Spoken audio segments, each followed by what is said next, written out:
জয় জগন্নাথ। গতকাল দীঘায় জগন্নাথ মন্দির উদ্বোধন হয়েছে, আমরাও তার দর্শনের সুযোগ পেয়েছি। এই ঘটনাকে নিয়ে বহু রকম তর্ক বিতর্ক শুরু হয়ে গেছে। ভগবানকে তর্কের উপরেই রাখা উচিত, কিন্তু অভ্যাসবশত অনেকে বিতর্ক শুরু করেছেন। এবং মজার ব্যাপার, আমি কেন ভগবানের কাছে এসেছি তাতে অনেকের কষ্ট হয়েছে। আমি ছোটবেলা থেকে ভগবানের মন্দিরে যাই, আমি দেখি না কে মন্দির তৈরি করেছে, আমি ভগবানকেই দেখি। আর এটা আমরা জানি যে মন্দির যেই তৈরি করুক ভগবান সবার হয়। কালীঘাটের মন্দির তৈরি করেছে কেউ জানে না, বা তারকেশ্বরের মন্দির কে তৈরি করেছে আমরা জানি না, কিন্তু ভগবানকে দর্শন করতে যাই তখন ভুলে যায়। রাম মন্দির কে তৈরি করেছে সেটাও লোকে ভুলে যাবে, কিন্তু রামকে মনে রাখবে। আমি এসেছি। পশ্চিমবাংলায় সবকিছু তো রাজনীতি হয়, হয়েওছে, কিন্তু আমার খুব মজা লাগছে। আমার পার্টির কিছু লোক খুব কষ্ট পেয়েছে, যে পার্টির কর্মীরা কষ্ট পেয়েছেন, হতাশায় ভুগছেন, কেউ কেউ ভাবছে সুসাইড করবে কিনা। আমি বলছি বিজেপি করতে গেলে হতাশায় ভুগবেন না, চোখের জল ফেলবেন না, কারণ আমরা পার্টি দাঁড় করিয়েছি রক্ত দিয়ে আর ঘাম দিয়ে। যেন বিজেপির কর্মীরা পেছনে তাকায় না, ভয় পায় না, সন্দেহ করে না। যতদিন আমার মনের মধ্যে, আমাদের কর্মীদের মধ্যে সন্দেহ ছিল না, বিভেদ ছিল না, পার্টি এগিয়েছে। যেদিন থেকে এই ধরনের অপসংস্কৃতি ঢুকেছে তখন থেকে পার্টি পিছোচ্ছে। দিলীপ ঘোষ 42 বছর ধরে ঘরবাড়ি ছেড়ে সমাজের কাজ করছে, 10 বছর রাজনীতি করছে। দিলীপ ঘোষের দিকে আঙুল তোলার হিম্মত কারণে না পক্ষে না বিপক্ষে, যে কোনো ধরনের আমি চ্যালেঞ্জ করছি। যাদেরকে আমি নিয়ে এসে নেতা বানিয়েছি, যারা বিজেপি দেশে করে খাচ্ছে, তাদেরই বেশি পেট ব্যথা হচ্ছে। যাদেরকে আমি নিয়ে এসে নেতা করেছি তারা খুব চিন্তিত ভবিষ্যৎ নিয়ে। পার্টির উপরে ভরসা রাখুন, চিন্তা করার কোনো দরকার নেই। আর দিলীপ ঘোষ পার্টি ছাড়বে কিনা, কোথায় যাবে, অনেকে দুশ্চিন্তাগ্রস্ত, অনেকে আনন্দিত। দুশ্চিন্তা করার দরকার নেই, আনন্দিত হওয়ার দরকার নেই।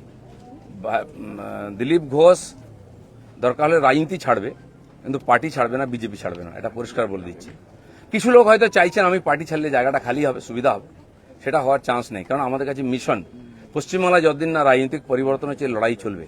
আর যে আমার লক্ষ লক্ষ সাথী 10 বছর ধরে আমার সঙ্গে লড়াই করেছেন, রক্ত দিয়েছেন, ঘাম দিয়েছেন, প্রাণ দিয়েছেন, পরিবারকে রাস্তায় বসিয়ে দিয়েছেন, সেটাই আমাদের কাছে প্রেরণা।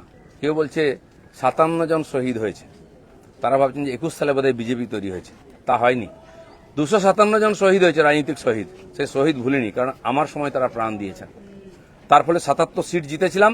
আজকে 1 ডজন এমএলএ আমাদের ছেড়ে চলে গেছে, এমপি চলে যাচ্ছে, পঞ্চায়েত, জেলা পরিষদ, সমিতি চলে যাচ্ছে।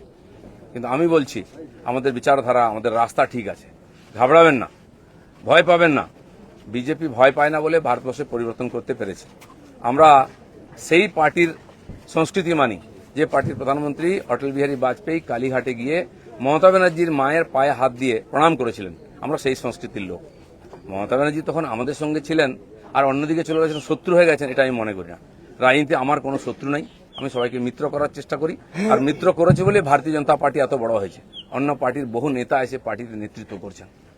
তো সেই জন্য আমরা সেই সংস্কৃতির লোক, সেই পার্টির কর্মী যে পার্টির প্রধানমন্ত্রী অটল বিহারী বাজপেয়ী শান্তির বার্তা নিয়ে বাসে চড়ে লাহোরে গেছিলেন, শত্রুর দেশে গেছিলেন, ঘোষিত শত্রু পাকিস্তান। প্রধানমন্ত্রীর সঙ্গে আলাপ করেছিলেন।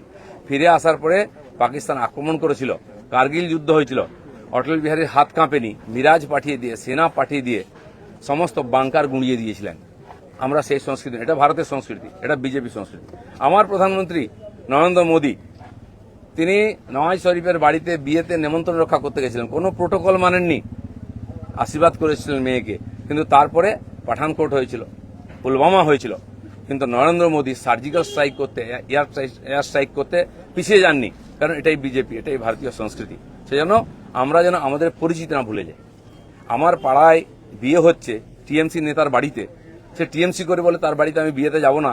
এই ধরনের জঘন্য নিম্ন রুচির রাজনীতি দিলীপ ঘোষ করে না, করবেও না, এটা আমি ঘৃণা করি। আমার বাড়ির জামাই যদি অন্য পার্টি করে, সেই মেয়ের বাড়ি আমি যাব না, এই রাজনীতি দিলীপ ঘোষ করে না, করবে না। যারা করতে চাইছে এটাকে, বিজেপিকে এই অপসংস্কৃতি আনতে চাইছে, তারা বিজেপি জানে না, তারা বিজেপি জানে না, তারা দিলীপ ঘোষকে চেনে না, এর পিছনে কত ত্যাগ তপস্যা আছে জানে না। যারা 21 সালে এসছে, 20 সালে বিজেপিতে এসছে না, তারা বিজেপি বুঝতে পারবে না। কেউ কেউ আরএসএস দেখাচ্ছে, কেউ কেউ হিন্দুত্ব বোঝাচ্ছে। দিলীপ ঘোষকে হিন্দুত্ব বোঝাবেন না। আমার কাটলে গায়ে হিন্দুর রক্ত বেরোবে, বিজেপির রক্ত বেরোবে। বাকিদের গায়ে কি রক্ত আছে আমি জানি না, কারণ বহু জায়গায় ঘুরে এসছেন তারা। কে বড় বড় কথা কারা বলছে? যারা মমতা ব্যানার্জি আঁচলের তলায় থেকে নেতা হয়েছে। আরো বড় বড় কথা বলছে, অনেকে চরিত্রের কথা বলছে, যারা কালীঘাটের উচ্ছিষ্ট খেয়ে জীবন কাটিয়েছে, আজকে বিজেপির উচ্ছিষ্ট খেয়ে বেঁচে আছে, তারা দিলীপ ঘোষকে ক্যারেক্টার সার্টিফিকেট দিচ্ছে। যারা 4টে বিয়ে করে 14টা গার্লফ্রেন্ড রাখে, রাত্রের জীবন একরকম দিনের জীবন একরকম, তারা দিলীপ ঘোষকে ত্যাগী ভোগী বলছে। আহাম্মক, রাস্তায় দাঁড়িয়ে বলো লোকে কি বলবে। দিলীপ ঘোষ আজকেও রাস্তায় দাঁড়িয়ে আছে, কালো দাঁড়িয়ে ছিল, আগামী দিনেও থাকবে। মানুষ জানে দিলীপ ঘোষ কি করেছে, দিলীপ ঘোষ কি। আমার মন আর মুখ এক। আমি পর্দার আড়ালে কথা বলি না, কোন নেতার সঙ্গে বন্ধ ঘরে মিশি না, আমি সে যেই নেতা হোক। আমি চৌরাস্তায় দাঁড়িয়ে কথা বলি, ক্যামেরার সামনে কথা বলি। এটা দিলীপ ঘোষ, তাতে যদি কারো কষ্ট আমার কিছু করার নেই। দিলীপ ঘোষের মিশন ঠিক আছে, দিলীপ ঘোষ পাল্টাবে না, তার নীতি পাল্টাবে না। দিলীপ ঘোষ বাংলায় পাল্টাতে এসছে, অর্ধেকটা হয়ে গেছে। যারা কোনোদিন পার্টির জন্য কন্ট্রিবিউশন করেননি তারা বুঝবেন না বিজেপি কি, দিলীপ ঘোষ কি। সেই জন্য কষ্ট পাওয়ার কোনো কারণ নেই। দিলীপ ঘোষ আছে, দিলীপ ঘোষ থাকবে যতদিন পার্টির প্রয়োজন হবে। যে কর্মীরা আবেগে ভাসছেন, আবেগে ভাসার সময় নয়। যদি সত্যি সংকট আছে লড়াই করুন। আর বিজেপির কর্মীদের উপর আক্রমণ, হিন্দুর উপর আক্রমণ ভারতবর্ষে প্রথমবার হয়েছে। আজ যারা বড় বড় কথা বলছেন তারা হিন্দুর জন্য কতটা লড়াই করেছেন, কি ত্যাগ করেছেন। 4 পয়সার ত্যাগ নেই, বিজেপিতে কামাতে এসছেন, কামানো কমে যাচ্ছে। আমি দোকান সাজিয়ে দিয়েছিলাম 77টা এমএলএ দিয়ে, 1 ডজন এমএলএ আজকে নাই কেন? এমপি কোথায় গেল? জেলা পরিষদ সমিতি প্রধান চলে যাচ্ছে কেন? জবাব কে দেবে? 21-এর পর থেকে বিজেপি নামছে। 19 সালে বিজেপি 41% ভোট পেয়েছিল এবং আজ অনেক নেতা আমাদের পার্টিতে তার বিরুদ্ধে লড়াই করে আমরা পার্টিকে বাড়িয়েছিলাম। অনেকে প্রশ্ন করছেন 41% ভোট আর 121টা বিধানসভায় আমরা লিড নিয়েছিলাম। 5 বছর পরে 24 সালের ইলেকশনে সেই ভোট 39% নেমেছে আর 91টা বিধানসভায় আমরা লিড পেয়েছি। পার্টি এগোচ্ছে না পিছোচ্ছে? আমরা হার জিততে ভুলে গেছি 21 সালের পরে। প্রশ্ন করুন, পাবলিক প্রশ্ন করছে। দিলীপ ঘোষের এটাই প্রশ্ন আছে। যারা আমাকে প্রশ্ন করছেন আমি তাদের দিকে প্রশ্ন করছি। আপনারা তো নীতি শেখাচ্ছেন, রাজনীতি শেখাচ্ছেন, হিন্দুত্ব শেখাচ্ছেন, কি দিয়েছেন সমাজকে? কেন পার্টি নেমে গেছে? 250 লোকের প্রাণের বিনিময়ে যে পার্টি দাঁড় করিয়েছিলাম সে পার্টি কোথায় আজকে? কেন হারছি আমরা? কেন লোকে ছিচিৎকার করছে? আর এই দালালরা যেদিন থেকে পার্টিতে এসছে বিজেপির গন্ধও চলে গেছে, বিজেপির স্বাদও চলে গেছে। লোক বিজেপির ভরসা করতে পারছে না। তাই ভরসা ফিরিয়ে আনার জন্য লড়াই করুন, নাটক করবেন না।